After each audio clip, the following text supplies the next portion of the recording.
இவருக்கு என்னாச்சு? இப்படி குதிக்கிறாரு? ஓப்பனாவே சொன்னா விக்ரமோட மனைவி. சியான் அப்படின்னு அன்போடு அழைக்கப்படக்கூடிய விக்ரமுக்கு ஒரு ஹிட் படம் கிடைச்சு பல வருஷம் ஆயிடுச்சு. அவர்கிட்ட உங்களுக்கு கடைசியா எந்த படம் பெரிய ஹிட் அப்படின்னு கேட்டா, அவருக்கே பதில் தெரியாது. இத்தனைக்கும் ஒவ்வொரு படத்துலயும் அபரிமிதமான உழைப்ப போடக்கூடியவரு விக்ரம். இருந்தாலும் நெனச்ச வெற்றி அவருக்கு இன்னமும் கிடைக்காம தண்ணி காட்டிக்கிட்டு இருக்கு. நடிகர் விக்ரம் சினிமாவுல படாத கஷ்டங்கள் கிடையாது. சேது படம் தான் அவருக்கு திரைத்துறையில இன்னொரு பாதைய திறந்து வச்சது.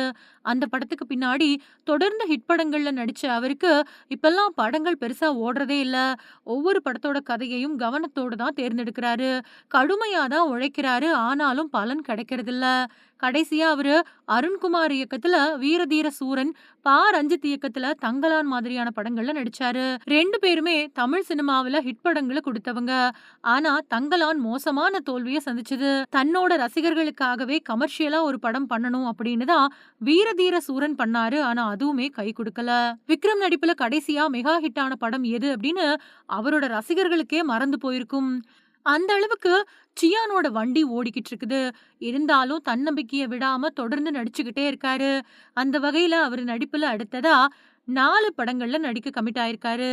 அந்த படங்கள் ஆனந்த் சங்கர், போடி ராஜ்குமார், விஷ்ணு எடவன், கார்த்திக் சுப்புராஜ் இவங்களோட இயக்கங்கள்ல நடிக்க போறாரு. பிரேம்குமார் கூடயும் மடோன் அஸ்வின் கூடயும் கமிட் ஆன படங்கள் டிராப் ஆயிடுச்சு. இந்த 4 படங்கள்ல கார்த்திக் சுப்புராஜ் இயக்க இருக்கக்கூடிய படம் அநேகமா மகான் படத்தோட 2வது பாகமா இருக்கும் அப்படின்னும் சொல்லப்படுது. இந்த நிலையில விக்ரம வச்சு 10 என்றதுக்குள்ள படத்தை இயக்குன விஜய் மில்டன் ஒரு பேட்டியில விக்ரம் கூட ஒரு நாள் டிரைவர் பத்தி கதை இருக்குது அப்படின்னு சொன்னேன். அவரும் அடுத்த நாள் வீட்டுக்கு வந்து கதைய சொன்னாரு. முதல் பாதிய சொல்லி முடிச்சதும் பிடிச்சிருக்கு அப்படின்னு சொல்லிட்டு உள்ள போயிட்டாரு. கொஞ்ச நேரத்துல வந்த விக்ரமோட மனைவி, "மில்டன் என்ன கதை சொன்னீங்க? ரொம்பவே பிடிச்சிருக்கு" அப்படின்னு குதிக்கிறாரேன்னு கேட்டாங்க. எனக்கு சந்தோஷமா இருந்தது.